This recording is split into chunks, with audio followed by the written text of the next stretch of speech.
Ömdekilik siyerlerimiz hürmetlik vatandaş.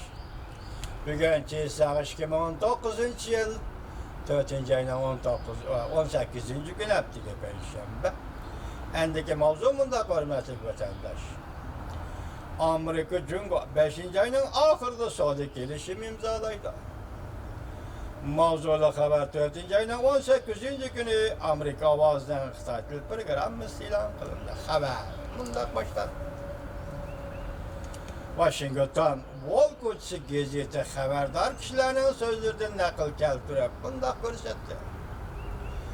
Amerika bilan Jungo yana dastlab qilib 100 turani yana bir qatim suhbatlashishni o'rinlashtirdi.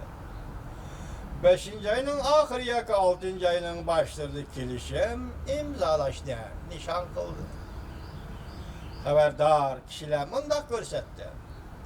Amerika Qo'shma Shtatlarining savdo vakili Leitzer ve Maliye Ministeri Mnuchin 4. ayının 29. günü Beijing'ni ziyaret kıldı. Belki ahırkı ziyaret buluş mümkün cuma.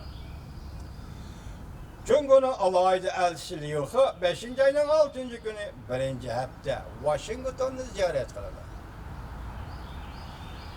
Bu uğurlaştırış Amerika Qo'shma Shtatlarining prezidenti Trump'ning avval uğurlaştırgan vaqt cheklemesiga to'g'ri keldi, ya'ni muvaffaq keldi.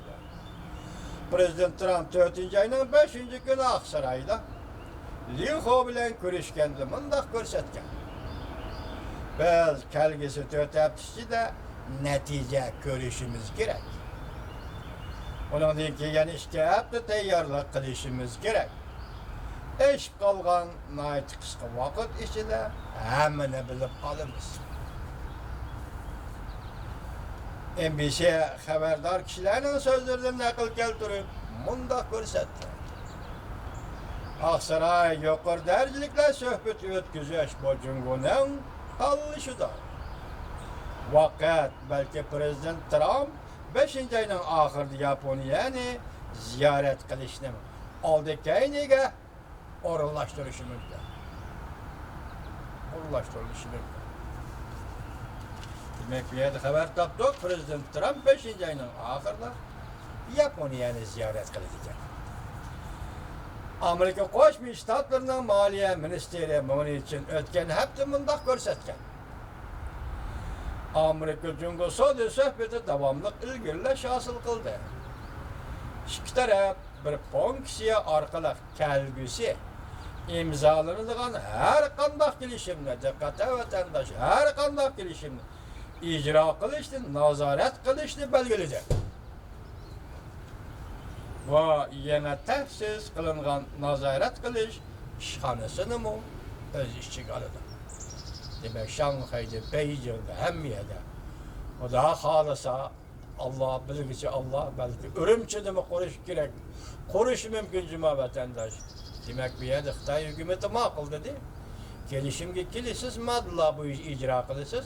Lekin sizning ijro qilishingizni biz nazorat qilamiz. Biroq minister maslahatlashga belgilangan vaqt cheklamasi e'lon qilishni rad qildi. Va to'liqlab bunda ko'rsatdi prezident Trumpning diqqat qilayotgani to'g'ri kelishgan imzolash. İki taraf suhbatning yana bir yadrosi aslab bosh qo'yishni qandoq bir taraf qilishni o'z ichiga oladi. Jungo bo'ladimi qo'pol. Suhbatning cho'nqirilishiga ergashib tashqari dunyoda ikki davlat savdo urushining tezlikda hal bo'lishini umid qilishdi. Jungoga nisbatan Jungoga eksport qilish ko'payganlikdan 28% ozayib o 300 eksportni qilish ko'paytganlikdan 28% ozayib hozir qizil raqam 301 milyon dollar kemaydi. Savdo statistikasi Volkutsi iqtisodshunoslarining nazarida Amerikada birinchi masalada milliy daromadning o'sadiganligidan bishorat yetib keldi.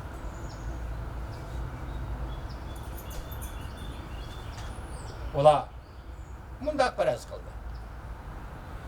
Birinci fəsildə GDP, yəni milli dərəmət 2%-dən eşkidi da Amerikada. Prezident Trump hükümeti ötken yılı bu körəşini başlap, Amerika özü degəndə Cungonun adıl bolmagan sadakallıklarını həll qıldı. Amerika Cungonun zor islahat elip verişini talep kıldı. Amerika Cungonun zor islahat elip verişini talep kıldı. Ve bu arkalık Amerika'nın aklimlik hukukunu oğurlaştı. Ve Amerika'nın şirketlerine teknik ödünüp verişki mecburlaştı. Tügüt işte talep kıldı. Çünkü tügütün değil.